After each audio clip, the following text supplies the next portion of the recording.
Hola, bienvenidos.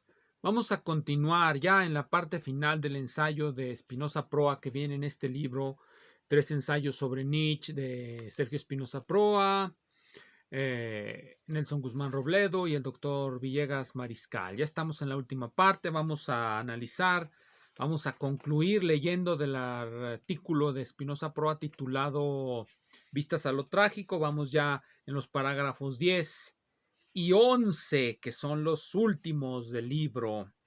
¿De qué nos va a hablar en general en estos últimos parágrafos, los parágrafos 10 y 11? Nos va a hablar de otro libro. En los parágrafos previos nos habló de El nacimiento de la tragedia. Ahora va a empezar a divagar acerca de Humano, demasiado humano, otro libro de Friedrich Nietzsche. ¿Por qué digo divagar?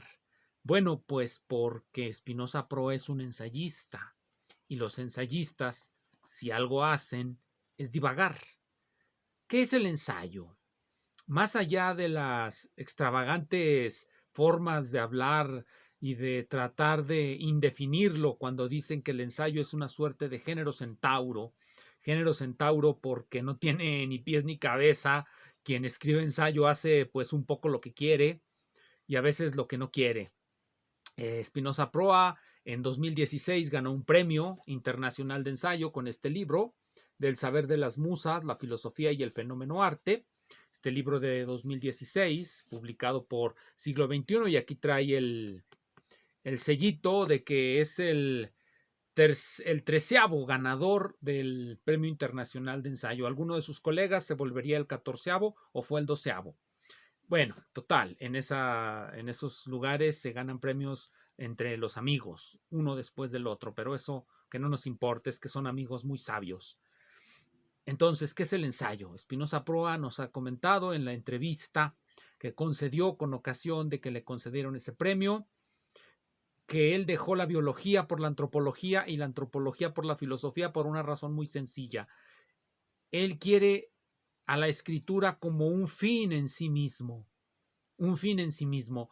Cuando nosotros hablamos de la escritura como un fin en sí mismo y nos quedamos así simplemente como pasmados, como que no entendemos muy bien qué nos quiere decir Spinoza Proa, pues no avanzaremos mucho, pero podemos ir a la historia de la literatura y encontrar algunos teóricos que han pensado que la literatura, así como el arte, son fines en sí mismos. ¿Quiénes son esos teóricos? Oh, bueno, Kant, por ejemplo, que es uno de los favoritos de Spinoza Proa y sus amigos. El arte no se puede definir, no hay concepto del arte. ¿Quiénes están tras la estela de Kant? Puedo recordar ahora a los formalistas rusos. El arte es autotélico, la literatura es autotélica y el ejemplo magno para ellos es la poesía. Pero bueno, Spinoza Proa no hace poesía, Spinoza Proa no hace arte, ¿o sí? Él hace ensayo, el ensayo no es precisamente un arte, ¿o sí lo es? En la medida en que no sabemos qué es arte, una de las tesis fundamentales que se desprenden de esta posición, que es una posición teórica, aunque ellos digan que no lo es, decir que no hay concepto del arte, que el arte se autodefine a sí mismo, es autotélico, no tiene relación con nada más que consigo mismo. Una de las cosas que se desprenden es que pues prácticamente cualquier cosa será arte.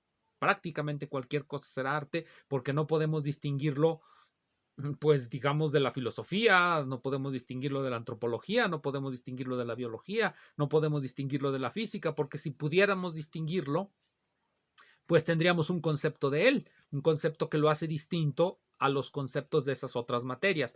Pero dado que estos señores mantienen esa posición teórica, pues cuando escriben ensayos, pues digamos, escriben lo que se les antoja y como se les antoja, sin seguir reglas, sin seguir absolutamente ninguna finalidad más que la finalidad de la escritura.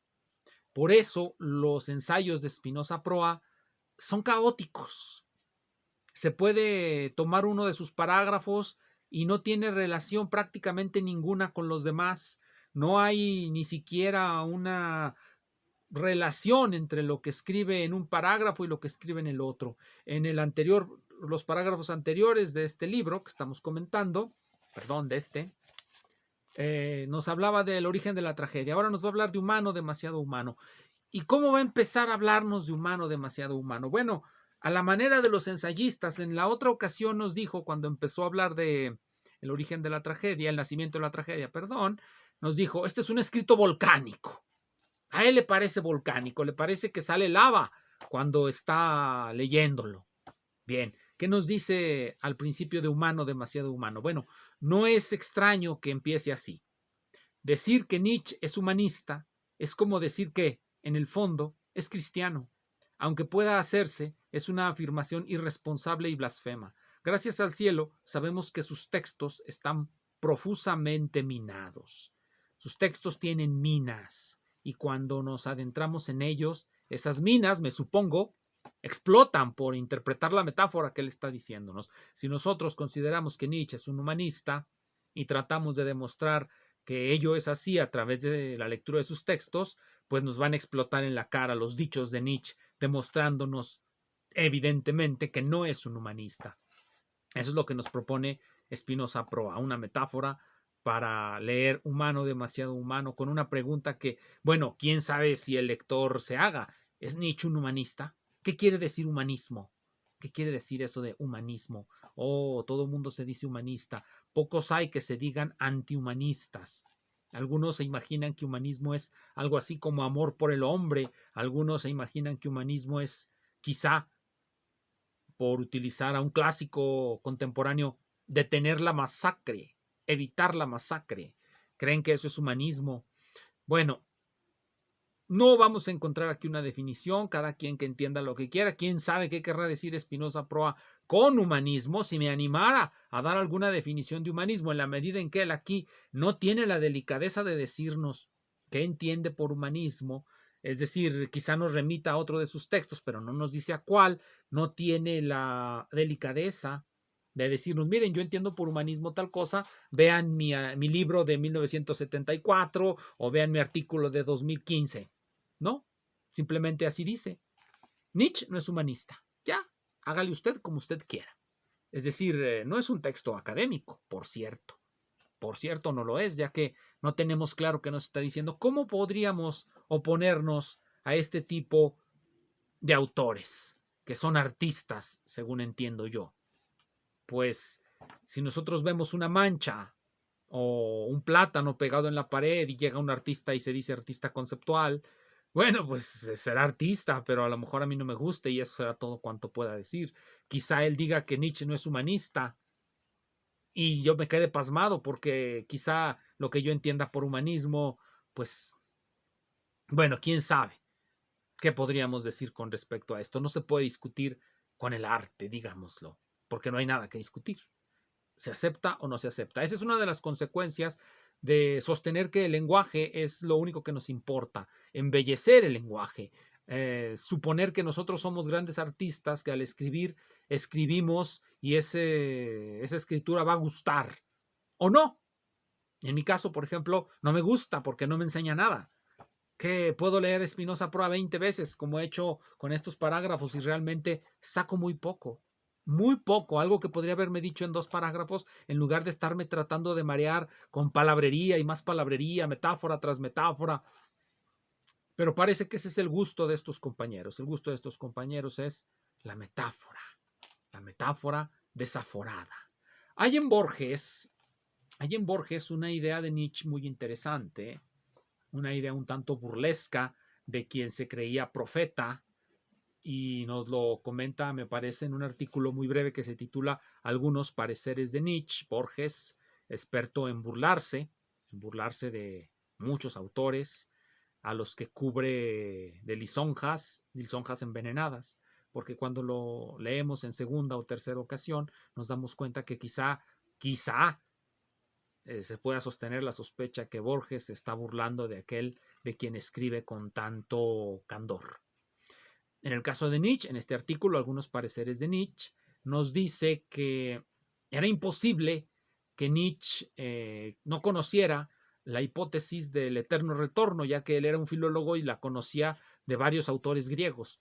Entonces, ¿cómo es posible que nos narre que la encontró cuando iba en un jardín?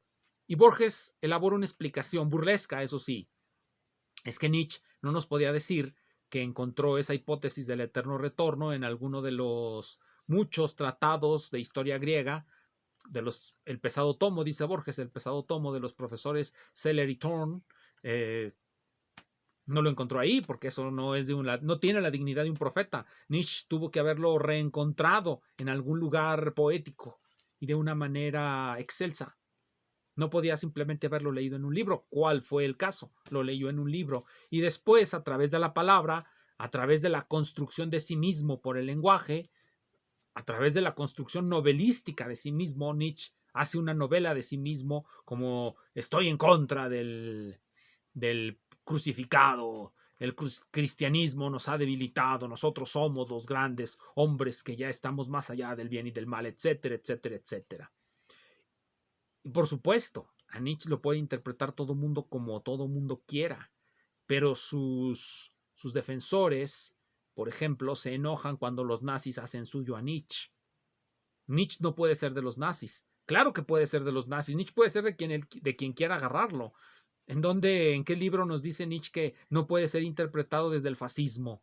¿Por qué no? Si el fascismo es pura energía que se autodestruye. Bueno, en fin, pero no ese es el tema. Estamos hablando de Spinoza Proa y su estilo ensayístico, que él mismo dice su gusto por el lenguaje por sí mismo, es decir, su escritura autotélica. Está escrita para sí mismo y por sí misma y no tiene relación con nada más que consigo misma. Por eso no hay notas a pie de página, ni nos remite a otros libros, ni nos explica nada. En pocas palabras, toma el ensayo como quieras. Si te gusta, bueno, y si no te gusta, también. Imposible discutir con él porque no hay definiciones, no hay nada. Es, en pocas palabras, palabrería, pura palabrería, aunque algo se saca. Y eso que se saca se podría haber dicho en 2 páginas en lugar de en 16.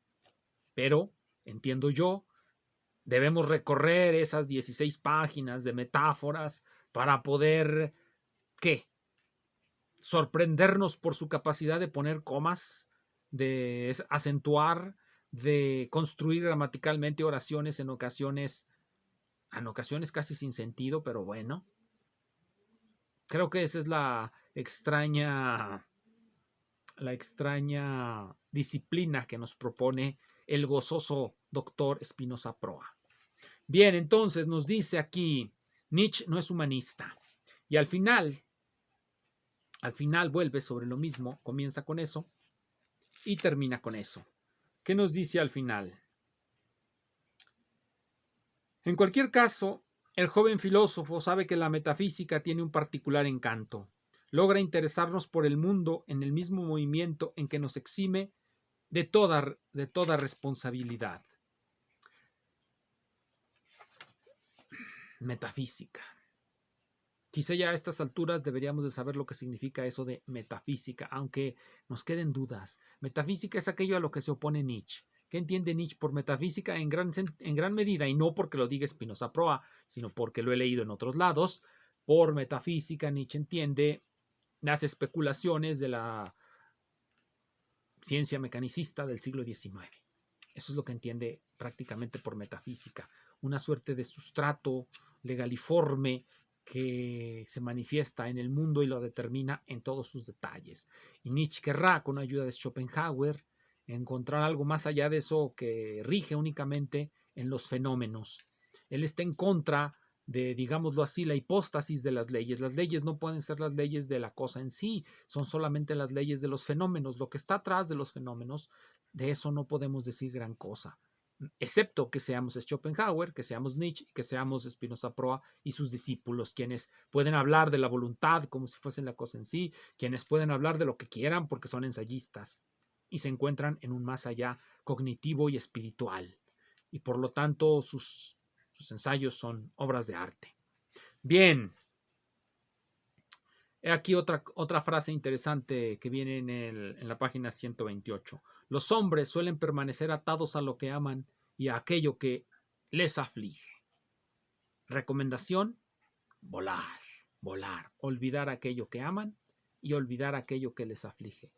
Dense de alta en el partido nazi o en el partido comunista o en el movimiento de Marinetti. En lo que ustedes quieran, pero ya olvídense de lo que les aflige y olvídense de lo que aman. Entréguense a el movimiento, en ocasiones inicuo, de la historia. Y si puede ser en un partido fascista, mejor, porque allí se les va a olvidar pues, prácticamente todo, o uno comunista, donde pues su individualidad no va a tener ninguna repercusión, o al menos se intentará que no la tenga, porque allí se pretende que la individualidad o es mala o es una traición al partido. Bien, eso es lo que nos dice Nietzsche. No sé. No sé tampoco si eso nos diga Spinoza. Es lo que trato de interpretar de toda la palabrería que nos dice aquí. Hay más. Lo inconsciente. Cuando habla de lo inconsciente, me parece que es anacrónico porque Nietzsche no menciona lo inconsciente. No sabré yo decir qué querrá decir Spinoza con lo inconsciente. Vamos a ver lo que nos dice. Todo es, teóricamente al menos, experimentable. El eje sobre el cual giran todas las cosas no es la conciencia moral, siempre rígida y siempre limitada, como ojo de cíclope. Es lo inconsciente. Nuestro destino, bueno, eso dice Spinoza Proa, es lo inconsciente. Y luego cita a Nietzsche como para fundamentar que eso es de lo que está hablando Nietzsche, de lo inconsciente. Nuestro destino dispone de nosotros, aunque no lo conozcamos aún. El futuro es lo que da regla a nuestro hoy. El futuro es lo que da regla a nuestro hoy. Amerita que Spinoza nos explique si esto es lo que entiende Nietzsche por inconsciente o qué demonios tiene que ver la palabra inconsciente aquí. Aquí yo puedo recurrir a mis 2 o 3 lecturas que he hecho en ocasiones cuando dejo de ver la televisión, tomo un libro, muy raras ocasiones, tomo un libro y al azar paso sus páginas y a veces mis ojos se posan sobre alguna palabra. Estoy utilizando un método ensayístico de leer libros, los cojo y los leo así al azar, lo que caiga, para que no haya coherencia, para que no haya definiciones, para que todo surja de la pura inventiva, de la pura asociación, que es más o menos el método de los compañeros. Entonces, tomé un libro y encontré algo sobre el inconsciente. Vamos a ver qué libro es. Es un libro de filosofía. Agarré algún libro de estos estantes y tiene por título Lecciones de Filosofía. Aquí lo pueden ver. Si se ve el título, Lecciones de Filosofía, y viene también el nombre del autor, Elie Rabier. Elie Rabier, un filósofo. Está en 2 tomos esta obra de filosofía. El primer tomo trata de la psicología, el segundo tomo trata de la lógica. Entonces, ¿por qué en una obra de lecciones de filosofía aparece la psicología? Parecería extraño, pero no. A finales del siglo XIX, la psicología como ciencia empírica se pretendía colocar como fundamentación de la filosofía. Pero bueno, de eso no hablaré más. Entonces, este libro es de 1907, es de Elie Rabier, Lecciones de Filosofía, tomo 1, Psicología. Habla de la conciencia y la inconsciencia y en la página empieza a hablar de la conciencia y la inconsciencia en varios en varios no capítulos, en varias secciones del capítulo que se titula el capítulo 6, que se titula De la forma común a todos los hechos psicológicos, la conciencia. Primera parte, la conciencia y los fenómenos psicológicos. Y aquí nos va a hablar de las varias teorías sobre la naturaleza de la conciencia y va a sacar una parte, en la sección 1, sentidos diversos de la palabra inconsciente. Y después empieza esto es en la página 53, en la página 68, después de un conjunto muy amplio de reflexiones que yo veo ausentes en Spinoza y sus amigos, llega a la siguiente conclusión respecto al concepto de inconsciente. Conclusión. Concluimos en 2 palabras. 1. La hipótesis del inconsciente es inútil. ¿Por qué? Bueno, pues por lo que nos dijo en las páginas previas. 2. La hipótesis del inconsciente es absurda y contradictoria. Eso nos dice Rabier del inconsciente. No creo que Nietzsche haya tenido una opinión muy diferente. Absurda, contradictoria e inútil hipótesis que al día de hoy está haciendo millonarios a muchos. Entre ellos a los ensayistas filósofos que están más allá de la razón, de la verdad, de la coherencia y de la definición. Seguiremos ya en la última parte, en el último artículo, a partir del siguiente video. ¿Cuál es la conclusión que sacamos de la lectura de Spinoza Proa? Como artista, es muy buen filósofo y como filósofo, es un excelente artista. Muchísimas gracias.